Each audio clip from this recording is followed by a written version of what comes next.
Okay, happy Tuesday.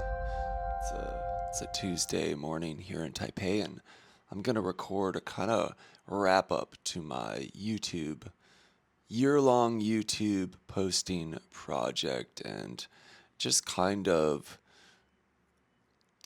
do a review, I guess. And if you're the like one or two people who are watching this right now, just know that I'm mostly doing this video post for myself, some way to kind of look back, reflect on, and also just give myself a little bit of closure on something that I decided to do, something that I did do, and I put myself out there a little bit with something. And, keeping in mind all my intentions and everything, I think it feels good to just kind of like acknowledge, like, okay, I set out to do something last year. I did it in a certain way, in a form, and just let's wrap it up. I mean, I noticed that I haven't really been making any videos. Um, and, I'd made some videos about that, and a lot of projects, I think, just have this tendency to fizzle out as, the person who is doing the project gets bored, uninterested, and just kind of like abandons the whole thing. And I see that kind of happening with myself and with this project. And yeah, I just want to acknowledge that. I see that happening. And instead of just ignore it and, there was never any end cap, try to do something to kind of end cap it. So that's what I'm doing here today, and maybe this video will be a little bit longer because I created a little list of some questions to help me kind of go through and talk about the project so that, maybe in a year or two I can kind of look back and see like what I said about it. And or maybe you're somebody watching it and you're thinking about doing something similar, and you're curious how the experience went for me. So anyways, just to recap, what my YouTube project was all about. I think I've mentioned it so many times it might be a bit redundant, but it was last year, about this time, I think, or maybe it was December, that I decided that I was curious about making YouTube videos, not because I wanted to be an influencer or get like a lot of followers or famous on YouTube. I feel like, especially at that time, I think I still have this, but struggling to find other ways to creatively express myself, creatively express my thoughts, my ideas, just talk about things. And YouTube just made a lot of sense because there's so many people now doing these kind of YouTube videos, talking head videos, and it's pretty easy to do, right? Like I just have my iPhone, I have a pair of mics, I have a window with lighting so it looks fine. I'm not doing a bunch of editing. So it's a relatively low effort creative creation, creative effort thing. So that's why I picked it. And then I came up with this goal like, okay, I'm going to post a YouTube video every day. And why did I come up with this everyday thing? The only reason that I decided that I would do it every day was because I was watching this guy, Aaron Doty, on YouTube, and he's a well known influencer. But I noticed one of his videos, he was talking about how for years he made YouTube videos that like nobody watched. And for years he just kind of like struggled to keep going with this project. But he said the main thing for him was that he never quit. And he made himself make a video every single day. And then he had this way of kind of encouraging people to be like, pick something and do it every day. I don't know if he said for a year, but that's what I got out of it. And yeah, so since I had already been playing with this, I thought, all right, I mean, I can do that. Let's make it simple. 5 minute posts, and I'll make a YouTube post every day for a whole year.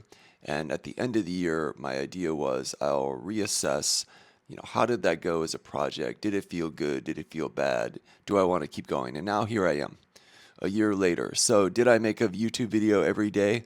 Hell no, I didn't. I started off really strong. So if you go back and you see some of the earlier efforts, I've got the short hair. I'm definitely posting every day, and what I'm posting is kind of like all over the place because, that was my only, that was my, that was the only thing that I was trying to do with this project was just post a video every day. Don't worry about the content.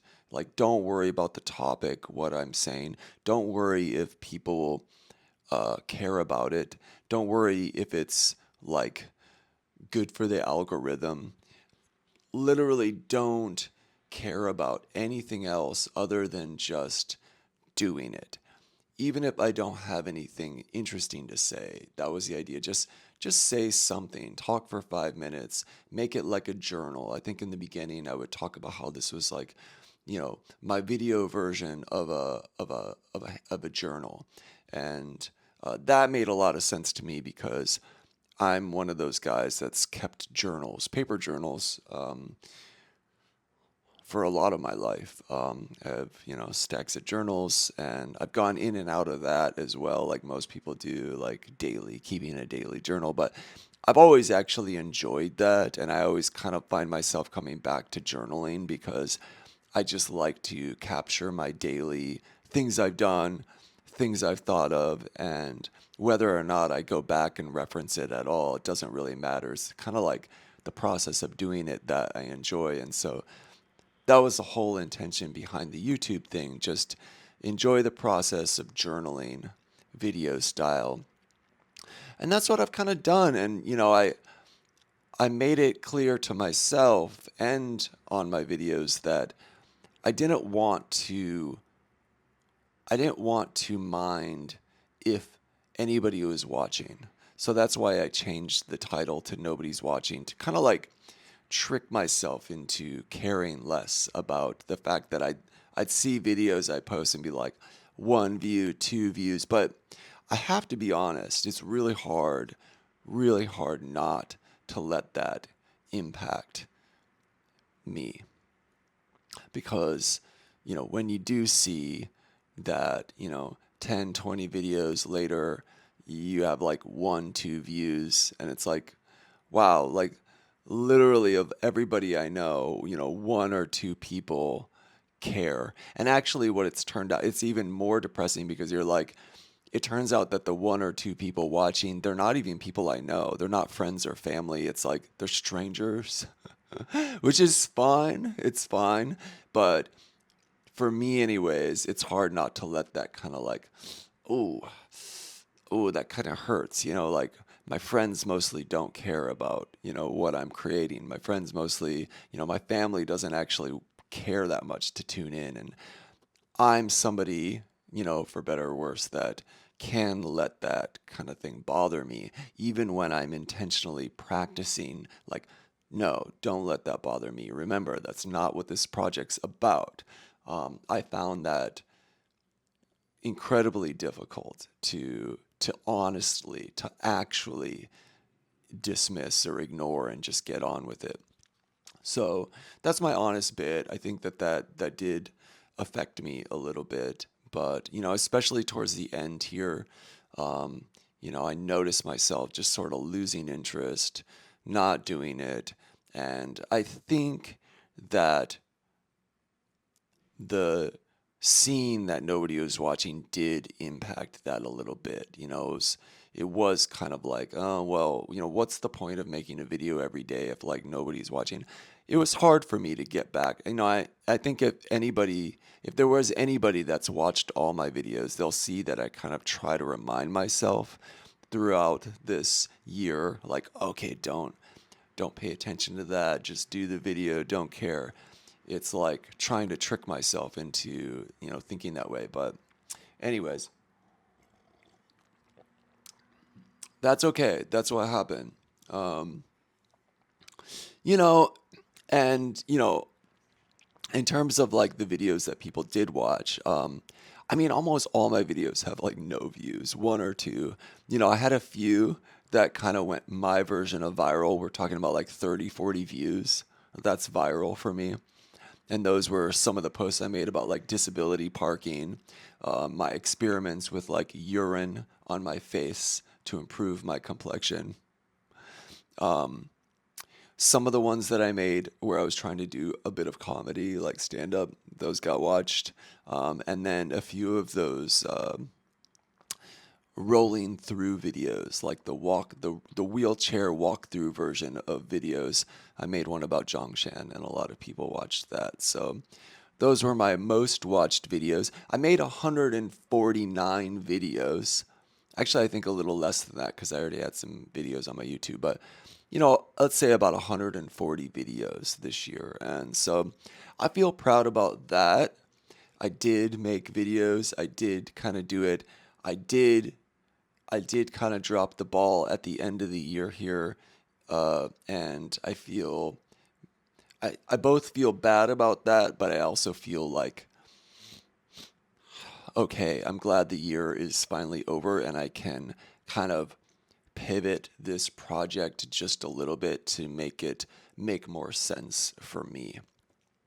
Which is interesting because I, if I think about my experience with this project, my experience specifically with doing this, making a video, talking into the camera, posting it, I really enjoy it actually.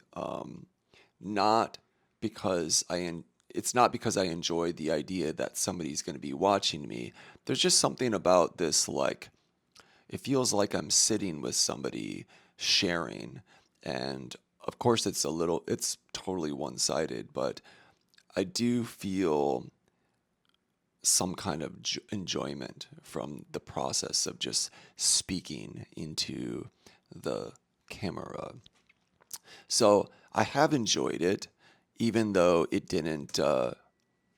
even though I didn't really fulfill the project as I claimed I would. I enjoyed it. So, um, what's that mean? What are my other questions here?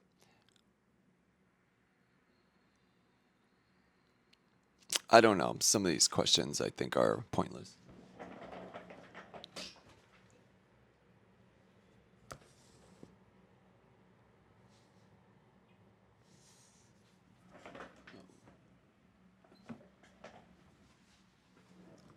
Running out of power. So I'm gonna wrap it up because my camera is running out of power. Um, So what do I want to say about this? I want to say, one, I'm glad I did it. I learned a lot. I learned that it's really hard, even if you have an easy idea, something simple. Doing this is not hard. It takes me like 10 minutes to record, post. It's not hard, but even if it's something not hard, it can still be hard to follow through, to keep going. I think that's the thing I learned. It's really hard to keep going when you get bored and disinterested or you don't get any feedback from anybody else. It's really hard to keep going on the project. So that's something for me to think about this year, how to mitigate those things. What do I want to do? How will I keep myself interested in projects that I launch for myself and move forward into 2026? I think I just have to like make it even easier for myself. So, for example, with the YouTube thing, um, do I want to keep doing this project? Yes and no. I definitely don't want to make any promises of posting a video every day that nobody watches. But I can see myself making one of these videos, let's say like once a month, like a monthly wrap up video, just for fun, for myself, for the two people out there in the universe that seem to care about whatever's going on. But I think that's what I'm going to do moving forward. Just don't don't continue this project on a daily basis, just once a month kind of thing, and that's enough, and we'll just keep going from there. It's low effort, and you know I think that if there's anybody watching that's been thinking about doing a YouTube thing, I think my one piece of advice would say, my one piece of advice would be just make sure you make it really easy, because most people don't really care about the quality of your video as much as you might think. I've got friends who don't put almost any effort into the quality of lighting, the editing, and they get a lot of views, mostly because people just care about whatever you're talking about. So don't worry about, amazing editing, good lighting, a fancy camera. You don't really need that, because you can see that there are people that have all those things and nobody's watching their videos either. So it isn't, people aren't not watching my videos because the editing and the quality isn't good enough. They're not watching because I just don't have anything to say in these videos that people care about listening to. It's not like a how-to video. I'm not talking about like culturally relevant things. I'm just talking about things in my mind. And it's like, you know, people don't really care about what's going on in my mind. They care about what's going on in their mind. And this project was never really about that. So don't worry about what kind of camera you have. Don't worry about quality, editing, all that stuff. Just make it. And also, I would recommend, if you care about views, then you can't make a kind of YouTube journal thing like this where you just talk about whatever you want and talk about whatever's on your mind. It has to be focused on topics that other people care about. And obviously, there are ways that people are kind of making sure that their content focuses on that. But that's not what I've been trying to do. So, whatever. But that would be my tip. And just go for it. And I think also for me, this project, like a year was a really long time as a project. I think maybe too long. So next time I launch a personal creative project, I won't have such a long timeline. I think half a year or maybe even like a quarter, 3 months would be a much more reasonable timeline, because had I initially said I'm going to do this for 3 months, I would have done it perfectly. I would have been able, I did post every day for 3 months. So I would have felt more like a success with my project than ending up feeling like I failed with the project a year later. So I think cut down the timeline, and it would be better. So that's about it. I'm just trying to wrap this up. I'm closing out the Nobody's Watching project experiment, the Nobody's Watching project experiment. And yeah, I'm excited for 2026 and, you know, trying something new. What are we going to do? I'm probably going to focus mostly on my new micro agency, foundations, design, branding, and creating some content that focuses on those topics, I think. So that'll probably be coming, maybe not on this channel, maybe on the Foundation's YouTube channel, or on our website, or my website, or my Instagram. I don't know. So, one or two people, thank you for following this journey, this project, and stay tuned as I renovate myself, I renovate my projects, and start presenting something new. Namaste.